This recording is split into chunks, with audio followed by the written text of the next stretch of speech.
Ayo,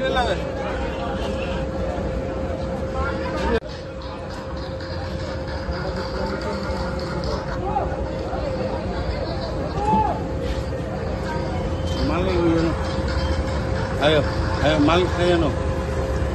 Malik কেন আমলো না আসলে এটা যেন ইতিহাসের পুনরাবৃত্তি। আমরা আমাদের এই ভারতীয় উপমহাদেশের ইতিহাসে দেখেছি এরকম বহু বিদেশি এই যারা আমাদের দেশকে লুট করেছে, আমাদের দেশে উপনিবেশ শাসন কায়েম করেছে, তার মধ্যে ব্রিটিশরাও আছেন। ব্রিটিশ আসার আগে এরকম আরেকজন ভারতে যারা এই করেছে, অর্থাৎ এই অনুপ্রবেশ করে আমাদের দেশকে লুট করেছে, হলো মোহাম্মদ গজনী। এবং পৃথিবীর পাতা উল্টালে দেখা যায় এরকম কিছু শক্তি এরা যখন কোনো রাজ্য বা কোনো এলাকা, কোনো সভ্যতাকে যখন তারা ধ্বংস করে, এরা মন্দির, মসজিদ, গুরুদ্বারা এদের হাতে কিছুই রেহাই পায় না। মোহাম্মদ গজনী তিনি ইসলামপন্থী ছিলেন, কিন্তু সেই সময়তে আফগানিস্তান, বর্তমান পাকিস্তান, ভারত, যে এই 1000 খ্রিস্টাব্দ থেকে 1030 খ্রিস্টাব্দের সময়েতে বেশ কয়েকবার এই ভারতে হামলা চালিয়েছিল। এভাবেই এরা মন্দির ভেঙেছে, মসজিদ ভেঙেছে। ঠিক আজকে তথাকথিত রাষ্ট্রবাদীরা,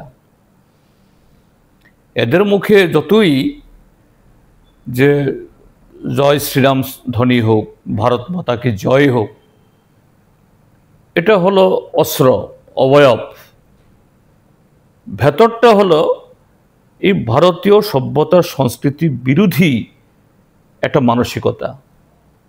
মাত্র 7.5 বছর এই রাজ্যের মধ্যে বিজেপির নেতৃত্বে এই জোট শাসন, এ রাজ্যে কি সাংস্কৃতিক, কি শিক্ষা, কি অন্য কোনো পরিকাঠামো তারা এখন অবধি গড়ে তুলতে পারেনি।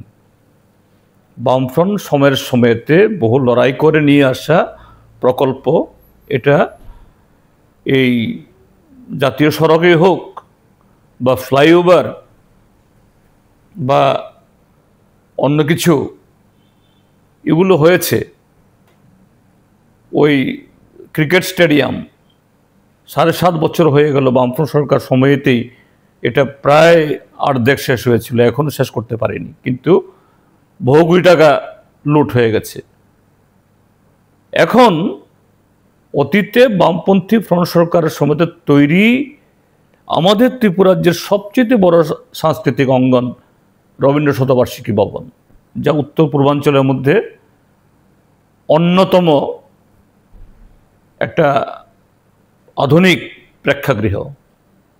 আর তার পাশেই যে রোজভ্যালি বাজেয়াপ্ত হওয়ার পর তার বিল্ডিংকে দখল করেছে সরকার, আরবান ডেভেলপমেন্ট ডিপার্টমেন্টকে তার অফিসারটা খুলতে দেওয়া হয়েছে। আর সেখানে এই নাইট ক্লাব খোলার জন্য পারমিশন দিয়েছে।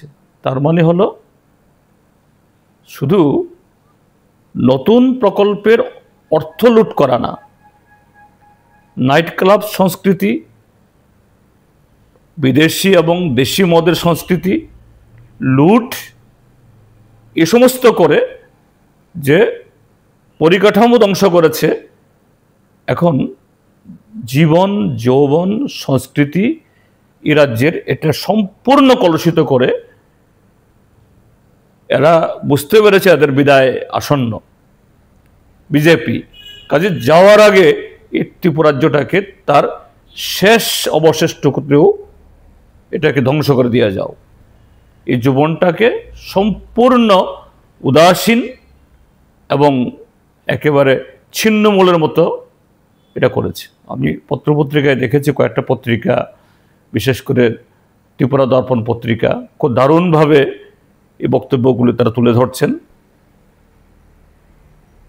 এবং যে জনগণের যে গতকাল এটা করতে গিয়ে যে রোষ হয়েছে, প্রতিবাদ এসছে, আজকে দেখেছি দর্পণ পত্রিকা এবং আরও কয়েকটি পত্রিকাতে নাকি এখন এই ফাইলটাই লোপাট করে দিয়েছে, অর্থাৎ কে সাইন দিয়েছে, কে প্রস্তাব দিয়েছে, কবে স্যাংশন হয়েছে।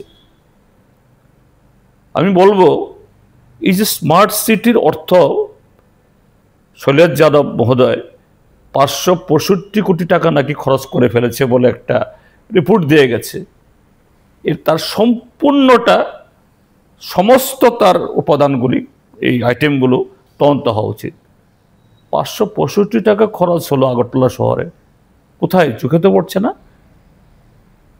বামফ্রন্ট সরকারের তৈরি করা কাঠামোগুলাতে রং লাগানো ছাড়া আর কিছু লাল নীল